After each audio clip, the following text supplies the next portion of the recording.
करता हूं। हम है एग्जाम पर कलम से क्रांति। तो साथियों, आज के अमर उजाला में एक बहुत ही इंपॉर्टेंट न्यूज है, महत्वपूर्ण न्यूज है कि लेखपाल भर्ती के लिए अगले सप्ताह आयोग को भेजा जाएगा अधियाचन। लखनऊ से न्यूज है, लेखपाल भर्ती के लिए मंडलों का, हाँ यहां से ये ऐसे समझ लेना, लेखपाल भर्ती के लिए अगले सप्ताह यूपी SSSC को अधियाचन भेजा जाएगा। राजस्व परिषद को 15 मंडल से रिक्त पदों का ब्यौरा मिल गया है। शेष 3 मंडलों का ब्यौरा भी 2-3 दिन में मिलने की संभावना है। यह भर्ती करीब 9000 पदों पर होगी। तो आप एक बात सोच लें कि जो पहले 7000 पद थे वो पद साथी 9000 पर होगी। मतलब अभी ब्यौरा नहीं मिला है। 15 मंडल से तो जितनी रिक्तियां उनका ब्यौरा मिल चुका है, लेकिन 2-3 मंडल अभी भी बचे, तो वहां से भी देखेंगे तो लगभग 9000 पदों पर यह भर्तियां होगी। ठीक है। सीएम अर्थात चीफ मिनिस्टर साहब ने, मुख्यमंत्री जी ने सभी विभागों में रिक्त पदों को भरने के निर्देश दिए। सभी जिलों में लेखपाल के रिक्त पदों की गणना करवाई गई है। कार्मिक विभाग ने स्पष्ट किया है कि पहले हुए भर्ती परीक्षा की प्रतीक्षा सूची से कोई भी पद नहीं भरे जाएंगे। तो जो अनुपूरक परिणाम का वेट कर रहे थे, जो लेखपाल भर्ती 2022 में हुई थी, उसमें कुछ पद खाली रह गए थे, कुछ पद खाली। तो बहुत सारे अभ्यर्थियों का था कि अनुपूरक परिणाम आ जाए, इसमें आप एक वेटिंग लिस्ट के हिसाब से परिणाम दे दीजिए और कट ऑफ को घटा के और कुछ बच्चों को रोजगार मिल जाए। पर सरकार ने स्पष्ट कर दिया है कि ऐसा नहीं करेगी। हालांकि गलत चीज, उन बच्चों को मिल जाता तो अच्छा रहता। उन पदों को इसी भर्ती में जोड़ा जा रहा है, इसलिए सभी रिक्त पद पर यूपी SSSC के माध्यम से ही यह भर्ती आएगी। तो अब पद है 9000। योग्यता, इसमें 2 योग्यता होती है, इसको ध्यान दीजिएगा। पहली योग्यता 12वीं पास होनी चाहिए, आप 12th क्लास पास होनी चाहिए। और दूसरी योग्यता अगर 2022 के अनुसार देखें तो आपके पास पैट का स्कोर होना चाहिए था। अब क्योंकि 2024 में तो पैट हुआ नहीं है, तो पैट 2023 में मान लो, पैट 2023 के स्कोर के हिसाब से चांस है कि ये पैट 2023 का स्कोर मांगेंगे। तीसरी चीज, अगर आप जनरल आयु वर्ग है तो 18 से 40 वर्ष आपकी आयु होनी चाहिए। और अगर आप आरक्षण लेते हैं SC ST OBC साथी, तो 5 वर्ष की छूट और मिलेगी। यूपी के निवासी होने चाहिए। तो यह वर्तमान में प्रक्रिया है। अब क्या ओपन भर्ती आएगी, क्या ओपन भर्ती आनी चाहिए या कैसे? तो आप अगर इसमें देखेंगे कि पिछले 7-8 सालों में, और 2020 से 2025 आने वाली है, इन पिछले 5 सालों में आपको उत्तर प्रदेश में सरकारी नौकरी के एग्जाम देने के कितने अवसर मिले हैं।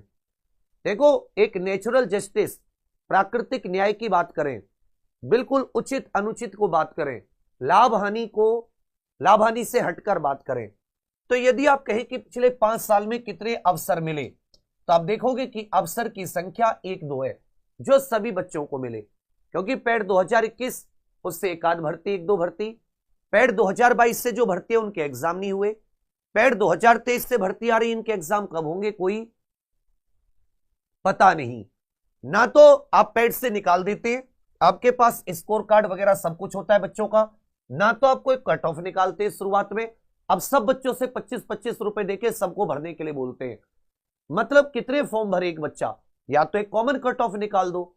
अब मान लो कोई 1 साल पैट दिया, 2023 में किसी वजह से या एलिजिबल नहीं था या पेपर खराब हो गया, बहुत सारी चीजें हो सकती हैं।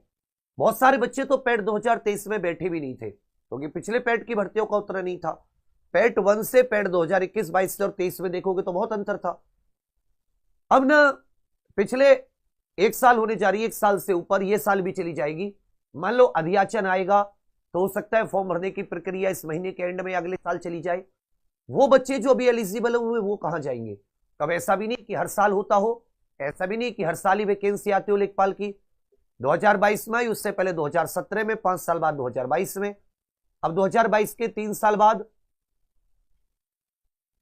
2000 इसमें आपकी 25 में आएगी, और फिर 25 से कब आए? 3 साल बाद 28-29। तो वो बच्चे कहां जाएंगे? तो कहने का अर्थ था, अगर प्राकृतिक न्याय, फिर पैट 2023 जिन बच्चों ने दिया वो कहेंगे कि जी हम क्या पागल हैं? तो मौका तो सबको मिल जाएगा भाई, आपको तब भी एग्जाम देना है। ऐसा थोड़ी ना कि ज्यादा बच्चे होंगे तो आपका एग्जाम खराब चला जाएगा, कम बच्चे होंगे तो आपका एग्जाम अच्छा चला जाएगा, ऐसा नहीं होता भाई। आपको तो अपना एग्जाम देना, आपकी तैयारी है।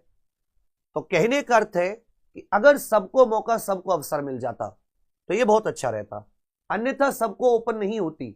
ओपन तभी हो सकती है जब माननीय मुख्यमंत्री जी के पास ये कोई पहुंच जाए, कोई ये बात माननीय मुख्यमंत्री जी तक पहुंचा पाए। उसके लिए मैंने आपको बार बार बताया कि जब तक आप अपने एमपी, सांसद, एमएलए, विधायक जी से नहीं मिलोगे, विधायक सांसद ही आपकी बात को पहुंचा सकते। जैसे जब हम उत्तर प्रदेश पुलिस कांस्टेबल में आयु में छूट मांग रहे थे 3 साल की, तो कोई कुछ नहीं सुन रहा था। विधायक सांसद जी के पास गए बच्चे, उन्होंने मुख्यमंत्री जी से जाकर बात की, उनकी बात सुनी गई। तो जैसे अपने जीवर के विधायक है, बहुत ही न्यायप्रिय विधायक है धीरेन्द्र सिंह जी, अपने अनूप शहर के एक विधायक जी थे, ऐसे और भी अलग अलग बहुत सारे विधायक, सांसद हैं जो अगर आप उन तक बात पहुंचाए तो मुझे नहीं लगता कि वो, कोई कारण ही नहीं है कि वो युवाओं की बात ना सुने, क्योंकि 2 साल बाद फिर से उनको वोट मांगने आना है ना। तो इस समय विधायक तो चाहेंगे कि आप, जनता उन तक बात पहुंचाए कि उन्हें किस चीज की दिक्कत है, युवा उन तक बात पहुंचाए। एक वो बताओ, अगर आप उन तक, उनके घर पर जाकर, उनके कार्यालय जहां भी उनका कैंप ऑफिस होता है, वहां जाकर अपनी बात उन तक बता देते, वो तुम्हें कोई नुकसान पहुंचाएंगे क्या? तुम तो एक अनुरोध ही कर रहे हो, प्रार्थना, विनती तो कर रहे हो, तुम एक याचना, विनती, याचक के तौर पर ही तो गए हो, ऐसा थोड़ी ना कोई उनसे कोई लाभ लेने गए हो। मुझे नहीं लगता कि उनके पास कोई कारण है आपकी बात को मना कर देने का। लेकिन आप ये सोचें कि अरे घर में बैठकर ये सब कुछ आप रील बना लोगे, दावत कहीं से आ जाए, 100 किलोमीटर दूर दावत आ जाए, कहीं की शादी का कार्ड आ जाए, मैं कह रहा हूं बर्थडे की दावत आ जाए, चलो छोड़ो, किसी बुजुर्ग व्यक्ति की मृत्यु भोज आ जाए आप पर, मैं कह रहा हूं मरने की दावत भी आ जाए ना, तो पहुंच जाओगे कैसे भी इंतजाम करके। किराया नहीं भी होगा ना तो भी इंतजाम कर लोगे तुम लोग। और महिलाएं तो और सज धज के अलग से कपड़े खरीदेंगी आप लोग जाने के लिए समारोह में, शादी समारोह हो या कोई अन्य खुशी का मौका। लेकिन अगर तुमसे मैंने ये कह दी कि तुम अपने विधायक सांसद से जाके मिल लो, तो तुम पे पता नहीं मैंने कौन सा तुम्हें युगांडा भेज दिया या सोमालिया जाने की बात कर दी जी, पासपोर्ट भी चाहिए, वीजा भी चाहिए, और ये कैसे होगा?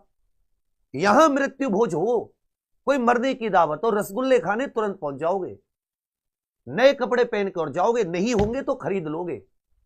लेकिन वही मैं आपसे कह दूं कि भाई तुम एमपी एमएलए के पास चले जाओ, क्योंकि मुझे पता उसके अलावा दुनिया की कोई ताकत नहीं है जो सुन पाए, मुख्यमंत्री जी से कोई तुम्हें मिलने देगा नहीं। तो कोई मैं गलत बात बोल देता हूं क्या, मुझे बता दो, मेरी समझ से तो बाहर है। आज 8 दिसंबर है, आप अगले 15 दिसंबर को मुख्यमंत्री, सांसद, विधायक जी से मिल लो।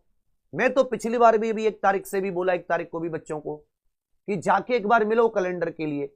लेकिन इस ओपन भर्ती आएगी तो इसमें किसका, तुम्हारा ही फायदा है। या पेट की कट ऑफ कर दी जाए, एक कॉमन कट ऑफ 40%, 50%, 60, 70, 80, 90, जितना भी सरकार को, आयोग को लगे। और ऐसी बात नहीं है कि आप लोग उस बात को नहीं पहुंचा सकते, सब कर सकते हो। सांसद, विधायक की आपसे, आपके घर से कितनी दूरी होगी, चलो आप कमेंट में बताओ। 200 किलोमीटर दूर रहते हैं क्या सांसद, विधायक आपके यहां से? बिल्कुल नहीं। 100 किलोमीटर दूर रहते हैं क्या? नहीं। 30 से 40 किलोमीटर के दायरे में आपके सांसद, विधायक रहते होंगे आपसे। 30 से 40 किलोमीटर जाने में आपको 1 घंटे से ज्यादा का समय नहीं लगेगा। पैसे नहीं है, तुम रोड पे आओगे, किसी मोटरसाइकिल वाले, गाड़ी वाले को हाथ दोगे, वो रोकेगा और उससे कहोगे कि भाई साहब मेरे पास किराए के पैसे नहीं है, पर मेरी एक दिक्कत है, मैं सांसद, विधायक जी से मिलने शहर जाना चाहता हूं, क्या तुम मुझे लिफ्ट दे दोगे? मुझे लगता कोई मना करेगा। पर कारण क्या है, क्या तुम बिना घरों के निकले ले लोगे? और हम तो ये भी नहीं कह रहे कि कोई धरना प्रदर्शन करो, कोई आयोग जाओ, कोई लखनऊ जाओ, नहीं, मत जाओ, कोई जरूरी नहीं है। तुम अपने पड़ोस के बिल्कुल आसपास जो भी सांसद, विधायक हो, 10 ना हो आपके साथ जाने के लिए, आप अकेले चले जाओ। पैट से के अलावा भर्ती आ जाएगी, 9000 पद है, कई वर्ष बाद मौका मिलता है। आप सोचो, यूपी पुलिस कांस्टेबल में मौका मिला तो आपको कितना अच्छा लगा, आपने एग्जाम दिया, तैयारी की, नहीं हुआ अलग बात है, लेकिन आपको तो लगा कि भाई 6-7 महीने में हमें पेपर देने का मौका मिल रहा है, अवसर तो मिला तुम्हें अपने आप को साबित करने का। अब तुम्हें अवसर ही नहीं मिल रहा कई वर्ष, तो ये तो गलत है ना। बाकी पेट वाले बच्चे उल्टा सीधा बोलेंगे, पर मैं कहूंगा बेटा मैं तुम्हारे पैट की कॉमन कट ऑफ आ जाए, तुम्हें ही क्या लाभ हो रहा है बताओ? पैट 2022 की जो भर्ती अटकी पड़ी उन्हें क्या लाभ हुआ? वेट कर रहे हैं ना तैयारी करते करते। छोटी भर्ती तुम्हें क्या लगता है बच्चे कम बैठेंगे पेपर लीक नहीं होगा? आज तुम्हें एक और चीज बताता हूं, जितने कम बच्चे होंगे उतना ज्यादा पेपर लीक होगा, क्योंकि उसको पता है आवाज उठाने वाले होंगे नहीं, उसको पता है कि उस भर्ती पर कोई ज्यादा ध्यान देने वाला भी नहीं होगा और पेपर लीक होगा, गारंटी कह रहा हूं मैं। क्योंकि फिर उस एग्जाम को किसी छोटी मोटी कंपनी से कराया जाएगा, क्योंकि उसमें बच्चे कम बुलाए जाएंगे, 10 20 50 हजार, 1 लाख 2 लाख, छोटी मोटी कंपनी से एग्जाम कराया जाएगा। जाहिर सी बात है पेपर चाहे छोटे लेवल पर हो, फिर क्या करोगे? फिर कैसे कहोगे आके? कम से कम नजर रख ली जाती है, बड़ा पेपर होता है, सरकार की भी नजर रहती है। बाकी मैं आप लोगों के विचार पर छोड़ता हूं, मैं तुम्हारा इतना ही साथ दे सकता था तो मैं बता सकता हूं कि भाई तुम चले जाओ, तारीख बता सकता हूं 15 तारीख को चले जाओ, रोज तुम्हें याद दिला सकता हूं कि 15 को तुम्हें सांसद विधायक से तुम्हारे लिए भर्ती आ जाएगी। सब तैयारी करके मौका मत करना मुझसे तैयारी, दुनिया में किसी से कर लेना, अपने आप से कर लेना। आजकल दुनिया में सब कुछ है तैयारी करने के लिए, मेरी जरूरत नहीं है। बट ये नहीं कि आप कम से कम अवसर की मांग ना करो। आप उन्हें कहो कि हमें अवसर मौका तो दो अपने आप को साबित करने का। उत्तर प्रदेश में तुम मुझे बता दो 2025 से 2020 से 25 आने वाला है, तुम्हें कितने मौके मिले हैं जिन्हें तुम एग्जाम देने गए हो? बता दो कितने मौके मिले इन 5 साल में? 5 साल में कम से कम 3 चुनाव हुए। उत्तर प्रदेश विधानसभा का चुनाव हुआ 2020 से, नगर पालिका का चुनाव हुआ, ग्राम पंचायत के चुनाव हुए, एक चुनाव 2024 वाला आम चुनाव हो गया, प्रधानमंत्री जी वाला। नेताओं को 4 मौके मिले, बड़े 4 मौके। 5 साल में नेताओं को कितने मौके मिले? 4 मौके।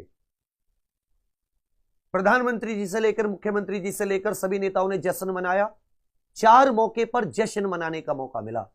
आप मुझे अपने लिए 3 मौके बता दो कि नेताओं को 4 मौके मिले, आपको 3 ही मौके मिले हों। एक उत्तर प्रदेश पुलिस कांस्टेबल को छोड़कर जिसमें सबको मौका मिला हो, नहीं मिला ना। कारण ही ना तुम एक हो, ना तुम एक